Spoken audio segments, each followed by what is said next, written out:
اعوذ باللہ من الشیطان الرجیم، بسم اللہ الرحمن الرحیم۔ آج ہم سورۃ آیت الکرسی کے بارے میں جانیں گے۔ یہ سورہ بقرہ کی آیات ہیں۔ سورہ بقرہ مدینہ میں نازل ہوئی۔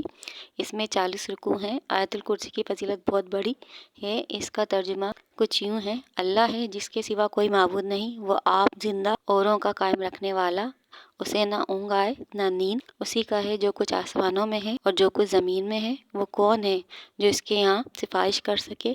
بے اس کے حکم کے وہ جانتا ہے جو کچھ ان کے آگے ہے اور جو کچھ ان کے پیچھے، اور وہ نہیں جانتے اس کے علم میں سے مگر جتنا وہ چاہے۔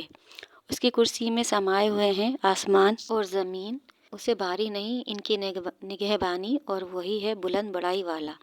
اس آیت میں اللہ کی توحید اور وحدانیت کا بیان ہے۔ اس آیت کا خلاصہ یہ ہے کہ اللہ تعالیٰ واجب الوجود ہے اور عالم کو ایجاد کرنے والا اور تدبیر فرمانے والا ہے۔ اسے نہ نیند آتی ہے اور نہ ہی وہ کبھی سوتا ہے اور نہ ہی وہ اونگتا ہے، کیونکہ یہ چیزیں عیب ہیں، اور اللہ تعالیٰ ہر عیب و نقص سے پاک ہے۔ آسمانوں اور زمین میں موجود ہر چیز کا وہی خالق اور مالک ہے، اور ساری کائنات میں اسی کا حکم چلتا ہے۔ تو جب سارا جہاں اسی کا ملک ہے تو کون اس کا شریک ہو سکتا ہے؟ مشرکین تو ستاروں یا پھر سورج، پتھروں، دریاؤں، درختوں، پہاڑوں، جانوروں، آگ کی پوجا کرتے ہیں جو کہ زمین پر موجود ہیں، جبکہ اللہ تعالیٰ زمین اور آسمان کا مالک ہے۔ حتیٰ کہ ذرہ برابر بھی کوئی شے موجود نہیں جو اس کی وحدانیت کی گواہی نہ دے، اور ہر شے اللہ کے قبضے میں ہے۔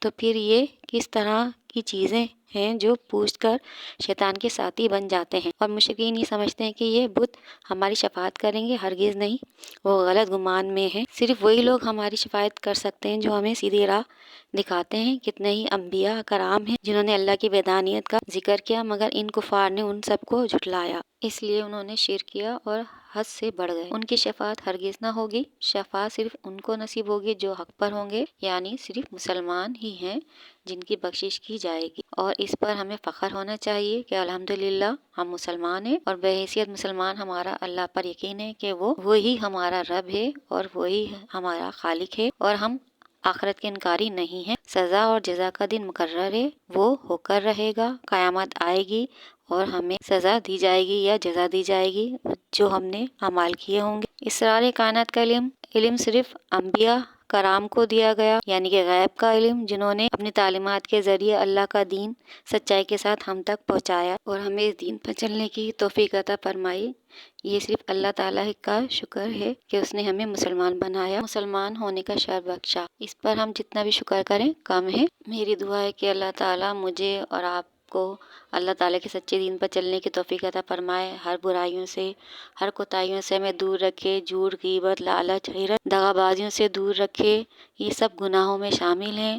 جس طرح سے ہمیں انسان ہونے کا شرف حاصل ہے، یعنی کہ اشرف المخلوقات ہونے کا شرف حاصل ہے، اسی طرح سے ہمارا بھی یہ عمل ہونا چاہیے کہ ہم اللہ کے بتائے ہوئے راستے پر چلیں اور اس کے سچے دین کو پھیلائیں اور لوگوں میں علم بانٹیں۔ میری دعا ہے کہ آپ کو اور مجھے، تمام لوگوں کو اللہ کے دین پر چلنے کی توفیق عطا فرمائے، اور اللہ کی بتائی باتوں پر عمل کرتے ہوئے اللہ کی رسی کو مضبوطی سے تھامیں اور اس کے احکامات پر عمل کریں۔ اب میں آپ سے اجازت چاہوں گی، مجھے اپنی دعاؤں میں یاد رکھیں۔ اگر مجھ سے کوئی غلطی ہو گئی ہے تو معاف فرما دیں۔ انسان خطا کا پتلا، اور انسان سے کوئی نہ کوئی غلطی کہیں نہ کہیں ہو جاتی ہے۔ اگر مجھ سے بھی کوئی تفصیل میں کوتاہی ہوئی ہے کہیں کسی جگہ پر تو معاف فرما دیں۔ اب میں آپ سے اجازت چاہوں گی، مجھے اپنی دعاؤں میں یاد رکھیں۔ اللہ نگہبان۔